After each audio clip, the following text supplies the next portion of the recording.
Hi dear learner, welcome to my YouTube channel learning centre by Satyendra sir.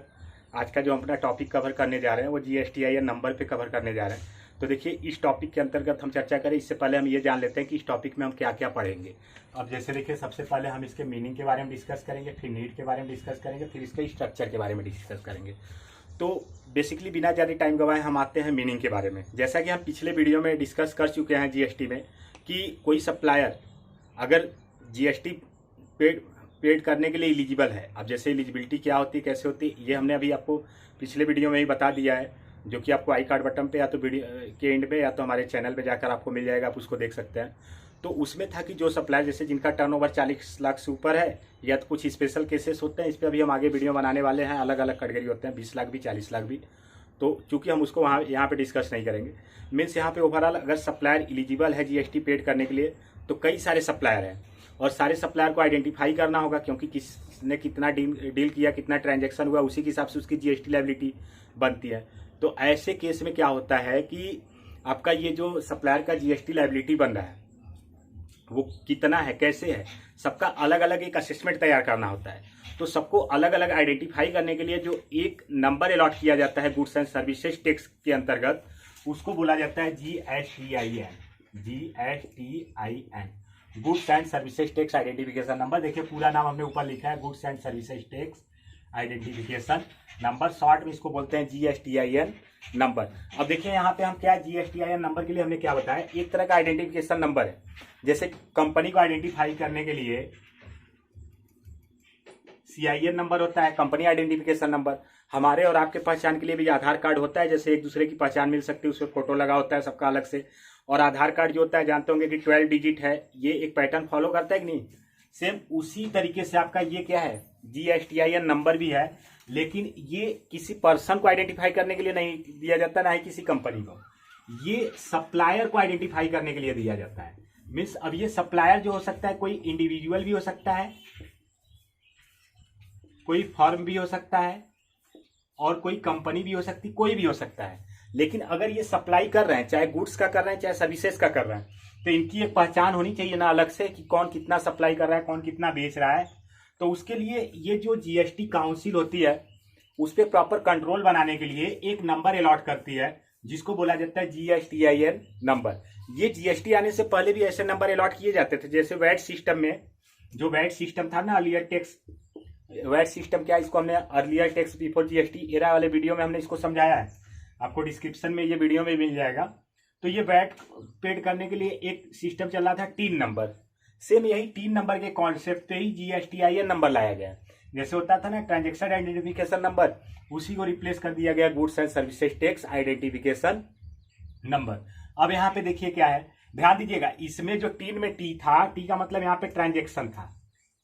ये देखिए, जो question बनते हैं कॉम्पिटिटिव एग्जाम में ऐसे ही बनते हैं। और इसमें जो टी है, इसको कंफ्यूज मत होइएगा, इसमें टैक्स है। 3 वाले में ट्रांजेक्शन था और यहाँ पे क्या है, टैक्स है। ट्रांजेक्शन का मतलब क्या है कि जब 2 डीलर या तो बिजनेस टू बिजनेस या बिजनेस टू इंडिविजुअल या बिजनेस टू कस्टमर किसी भी व्यक्ति में होता है, तो ये ट्रांजेक्शन होता है। और हर ट्रांजेक्शन एलिजिबल है जीएसटी के लिए, अगर वो जीएसटी के अंतर्गत जो उस पर प्रोविजन तैयार किए गए उसके अंतर्गत अगर वो टैक्सेबल होता है तो अब यहाँ पे ये जो सप्लायर पहले से इस कॉन्सेप्ट में थे, जिनको 3 नंबर अलॉट किया गया था, जस्ट उनके 3 नंबर को ही कन्वर्ट कर दिया गया किसमें, जीएसटीआईएन नंबर में। अब ये जीएसटीआईएन नंबर देने की जरूरत क्यों होती है, अब उसके बारे में हम डिस्कस करते हैं। अब जैसे हम अगर यहाँ पे देखा जाए तो जीएसटीआईएन की नीड क्या है, तो अब देखिए इसके नीड पे आते हैं। जीएसटीआईएन, अब इसकी जरूरत क्या है, जैसे सप्लायर है, सप्लाई कर रहा है। अभी सप्लाई क्या होता है, इसको अभी हम नेक्स्ट वीडियो अपलोड करेंगे। सप्लाई क्या होता है ये सब चीजें बताएंगे हम। तो उसमें वो 2 तरीके की सप्लाई करता है, या तो चीजों खरीदेगा तो भी सप्लाई हुआ, इसको इनवर्ट सप्लाई बोलेंगे। अगर बेच रहा है तो आउटवर्ड सप्लाई बोलेंगे। तो अब यहाँ पे बेच रहा है चाहे खरीद रहा है चीजों को, मतलब उसको अगर जीएसटी के लैंग्वेज में बोला जाए तो इनवर्ट सप्लाई हो चाहे आउटवर्ड सप्लाई हो, तो उसका एक रिकॉर्ड होना चाहिए। क्योंकि इनवर्ट सप्लाई पे कोई सप्लायर जीएसटी पेड करता है और आउटवर्ड सप्लाई पे वो जीएसटी रिसीव करता है, और वो जीएसटी किसको पेड करना होता है, गवर्नमेंट को। तो ऑलरेडी कुछ वो जीएसटी पेड कर चुका होता है, क्योंकि जो चीजें वो खरीदा उसको तो कंज्यूम कर नहीं रहा है, वो तो किसी और को बेच रहा है। तो जीएसटी का एक ये फीचर्स है, हमने बताया था कि टैक्स बर्डन ट्रांसफर किया जा सकता है अगर गुड्स ट्रांसफर होता है तो कंज्यूमर गुड्स नहीं ट्रांसफर करता है तो टैक्स का बर्डन कंज्यूमर पे पड़ता है। लेकिन जो बिजनेस कर रहे हैं वो तो गुड्स को इस पर्पज से खरीदते हैं ताकि उस गुड्स को क्या करे, आगे ट्रांसफर कर सके।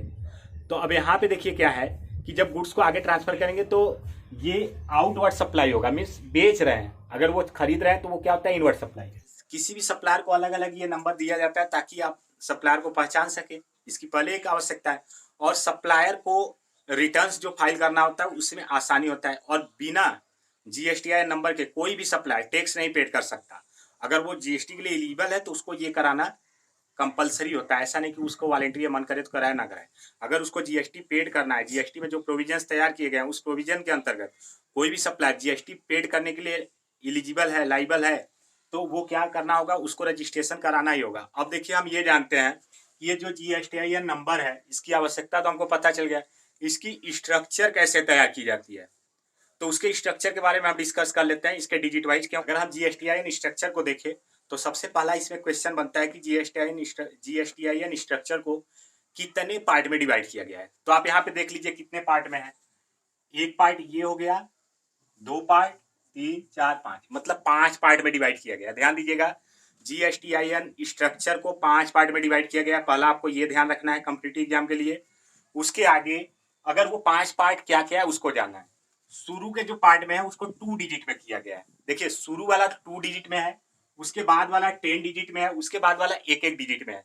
बहुत ही आसान है याद करना, 2 का है, 10 का है और 11 का है। अब जैसे इसको याद करना बहुत ही आसान हो जाएगा।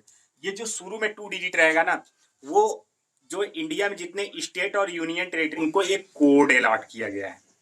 जैसे जम्मू एंड कश्मीर 1 हो गया, आपका जो दिल्ली है 7 हो गया, और उत्तर प्रदेश 9 हो गया, 22 छत्तीसगढ़ हो गया।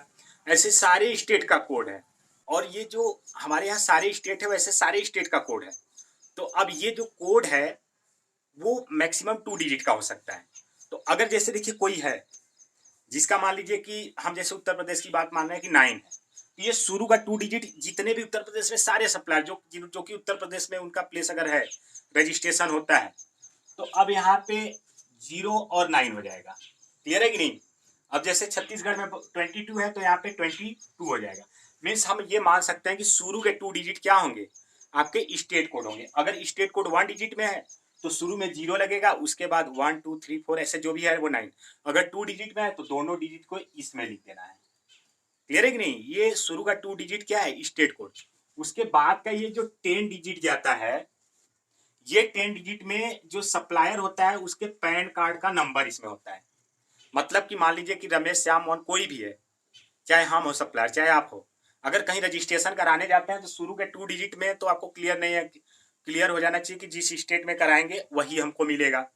उसके बाद वाला जो 10 डिजिट आएगा, पहला वाला पार्ट हमने 5 पार्ट में डिवाइड किया, पहले वाले में स्टेट कोड, और दूसरे वाला जो 10 डिजिट का होगा, पार्ट 2 जो होगा 10 डिजिट का होगा, उसमें सप्लायर के पैन कार्ड होंगे। अब जैसे पैन कार्ड का स्ट्रक्चर क्या होता है वो आपको मालूम होना चाहिए।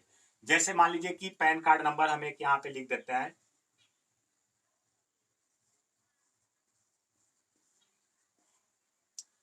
ये नंबर मान लीजिए कि हमारा हो गया, पैन कार्ड का नंबर हो गया ना। तो देखिए पैन कार्ड में क्या है, शुरू के जो पैन कार्ड 10 डिजिट के होते हैं, शुरू के जो 5 डिजिट है वो आपके क्या है, वो आपके अल्फाबेट है। फिर उसके बाद इसमें 4 डिजिट जो है, देखिए 5 डिजिट का है, ये 4 डिजिट का ये नंबर है, और आखिरी वाला डिजिट भी क्या है, अल्फाबेट है, ये भी अल्फाबेट है, और ये क्या है आपका नंबर है। तो ये 10 डिजिट यहाँ पे आ गया। ये पैन कार्ड का स्ट्रक्चर है। आपसे अगर पैन कार्ड का स्ट्रक्चर पूछा जाए तो आप बता सकते हो शुरू के 5 डिजिट क्या होंगे, अल्फाबेट होंगे, फिर उसके बाद के 4 डिजिट क्या होंगे, नंबर होंगे, उसके बाद के उसका जो लास्ट डिजिट होगा वो भी क्या होगा, अल्फाबेट होगा। तो ये देखिए एक नंबर हो गया। और ये वाला जो नंबर है इसमें ये देखा जाता है कि जैसे कोई सप्लायर है उसका एक पैन कार्ड है, अब उसका जो एक पैन कार्ड है 1 स्टेट में कितनी जगह रजिस्टर्ड है। जैसे ऐसा नहीं कि एक सप्लायर एक ही रजिस्ट्रेशन करा सकता है, क्योंकि एक सप्लायर एक ही तरह का गुड्स सप्लाई करे जरूरी नहीं है। वो एग्जेम्प्टेड गुड्स सप्लाई कर सकता है या टैक्सेबल गुड्स। अब टैक्सेबल गुड्स में भी कई तरह के गुड्स है, कुछ अलग अलग स्कीम के थ्रू सप्लाई कर सकता है, उसके कई यूनिट डिवाइड है, तो हो सकता है कि वो अलग अलग रजिस्ट्रेशन कराए। तो एक सप्लायर एक स्टेट में, ध्यान दीजिएगा पूरे इंडिया में नहीं, एक स्टेट में कितनी जगह रजिस्टर्ड है। मान लीजिए कि एक सप्लायर है मिस्टर ए, इन्होंने क्या किया, 4 जगह रजिस्ट्रेशन कराया है उत्तर प्रदेश में ही। तो यहाँ पे 09 जो होगा यूपी का कोड हो गया। अब उनके बाद उनका पैन नंबर हो गया। अगर वो एक जगह रजिस्ट्रेशन कराए हैं पहली बार तो यहाँ पे फर्स्ट हो जाएगा, दूसरी बार रजिस्ट्रेशन करा रहा है 2 हो जाएगा, तीसरी बार 4 हो जाएगा। मीन्स ये जो सेकेंड के बाद थर्ड पार्ट आता है 1 डिजिट का है, उसमें जो पहला रहेगा वो आपको ये बताया जाएगा उसमें कि कोई एक सप्लायर कितनी जगह रजिस्टर्ड है। क्लियर है कि नहीं। अब वो नंबर 1 से 9 तक का कोई नंबर होगा। ध्यान दीजिएगा स्ट्रक्चर में ये भी ध्यान देना है कि स्टेट, ये जो थर्ड पार्ट में होगा कि स्टेट में एक सप्लायर कितनी जगह रजिस्टर्ड है वो नंबर में रहेगा 1 2 3 4। अब चूंकि 1 डिजिट का है तो हमको तो नहीं लग रहा है कि 9 से ऊपर ये हो सकता है रजिस्ट्रेशन यहाँ पे। ऐसा चूंकि कहीं गाइडलाइन नहीं है कि एक सप्लायर एक स्टेट में 9 जगह रजिस्ट्रेशन, पैन कार्ड बदल के अलग अलग लोग नाम से वो कराए तब तो कोई दिक्कत नहीं, लेकिन इसमें आएंगे तब ये गड़बड़ हो जाएगा क्योंकि यहाँ पे एक ही डिजिट का कॉन्सेप्ट है, तो 9 के बाद 10 डिजिट जाना थोड़ा मुश्किल है। अब ये देखिए क्या है कि इसके बाद जो चौथा पार्ट आता है, फोर्थ पार्ट आता है, ये हमारा 14th डिजिट है। ध्यान दीजिएगा क्योंकि 2 इधर हुआ, 10 उधर हुआ, 12 और ये 13th हो गया और ये 14th डिजिट हुआ। तो इसके लिए एक बहुत ही आपको मेजर इंपॉर्टेंट बात ध्यान में रखना है कि जो 14th डिजिट है जीएसटीआईएन नंबर में, इसके स्ट्रक्चर में, उसके लिए अभी जीएसटी काउंसिल ने कोई भी प्रोविजंस इशू नहीं किया है। मतलब there is no any provisions in related to 14th digit in GSTIN number. Means यहाँ पे देखिए क्या है कि कोई भी प्रोविजन जीएसटी काउंसिल के द्वारा यहाँ पे इशू नहीं किया गया। तो इसको बाय डिफॉल्ट सबके में ये जेड होता है। मीन्स इसका कोई कॉन्सेप्ट नहीं है, बाय डिफॉल्ट यहाँ पे जेड लिखा हुआ होता है सबके में। मीन्स उसको कोई गाइडलाइन नहीं है, कोई पैटर्न नहीं है, ना तो कहीं से कुछ लिया गया है, सीधा सीधा वहां पे जब रजिस्ट्रेशन अलॉट किया जाता है तो यहाँ पे क्या आ जाता है, जेड आ जाता है। अब अपने हम ये जो स्ट्रक्चर है उसके लास्ट पार्ट पे आते हैं। तो अब ये जो लास्ट पार्ट है उसमें क्या होता है कि एक एरर आइडेंटिफिकेशन के लिए मीन्स एक ऐसा कोड दिया जाता है जिससे कि अगर कहीं पे असेसमेंट के टाइम या कुछ भी स्ट्रक्चर में या लेन देन में कोई दिक्कत हो रहा है तो ये एरर आइडेंटिफिकेशन के लिए एक कोड दे दिया जाता है कि ये कोड डाल देने से मालूम चल जाएगा कि किनके में गड़बड़ी है। अब जैसे जब भी ट्रांजेक्शन होगा 2 लोगों के बीच में होगा, बिजनेस टू बिजनेस भी हो सकता है, तो अगर किसी भी तरीके का इशुएंस है, समस्या है, तो एरर आइडेंटिफिकेशन नंबर के लिए इसको यहाँ पे लिखा जाता है। क्लियर है कि नहीं। अब आते हैं हम इसको समराइज करते हैं कि देखिए जो हमारा मेजर बात यहाँ ध्यान रखना है कि जीएसटीआईएन स्ट्रक्चर में जो टोटल डिजिट होते हैं वो 15th डिजिट होते हैं और वो कितने पार्ट में डिवाइड होते हैं, 5 पार्ट में डिवाइड होते हैं। तो पहला ध्यान रखना है जीएसटीआईएन नंबर कितना डिजिट कंक्लूड किया होता है, 15। कितने पार्ट में डिवाइड होता है, 5। पहला पार्ट स्टेट कोड के लिए 2 डिजिट रिजर्व होता है और ये हर स्टेट के लिए अलग अलग होगा। और दूसरा पार्ट जो होगा वो 10 डिजिट का होगा, वो पैन कार्ड होता है सप्लायर का। और इसके बाद जो आपका आता है थर्ड पार्ट, अब देखिए 12th हो गया, 13th डिजिट, उसमें क्या होता है कि एक सप्लायर एक स्टेट में कितनी जगह रजिस्टर्ड है, कितनी बार रजिस्टर्ड है, वो नंबर यहाँ पे होगा। उसके बाद अगर हम देखते हैं तो हमारा यहाँ पे जो 14th डिजिट है वो उसके लिए अभी जीएसटी काउंसिल में कोई प्रोविजंस नहीं है, वो बाय डिफॉल्ट जेड से रिप्रेजेंट किया जाता है। अब यहाँ पे क्वेश्चन है 14 डिजिट बाय डिफॉल्ट किस अल्फाबेट से प्रेजेंट किया जाता है, जेड से। और लास्ट वाला डिजिट कोई नंबर होता है एरर आइडेंटिफिकेशन के लिए। तो ध्यान दीजिएगा कि कितने नंबर हो गए और कितने अल्फाबेट हो गए। तो यहाँ पे देखिए 5 अल्फाबेट और एक ये लास्ट में 6 अल्फाबेट पैन कार्ड का प्लस एक अल्फाबेट जेड, यहाँ पे 5 1 मतलब ये 5 6 7 अल्फाबेट होते हैं। और बचे कितने आपके 15 में से 8 बचे, तो 8 नंबर होते हैं। क्लियर है कि नहीं। 7 अल्फाबेट और 8 नंबर से मिलकर हमारा जीएसटीआईएन स्ट्रक्चर तैयार होता है। आई होप आपको वीडियो पसंद आया होगा। अगर अभी भी किसी में कोई डाउट है तो आप कमेंट बॉक्स में उसको लिख सकते हैं, उस डाउट को हम जरूर क्लियर करेंगे।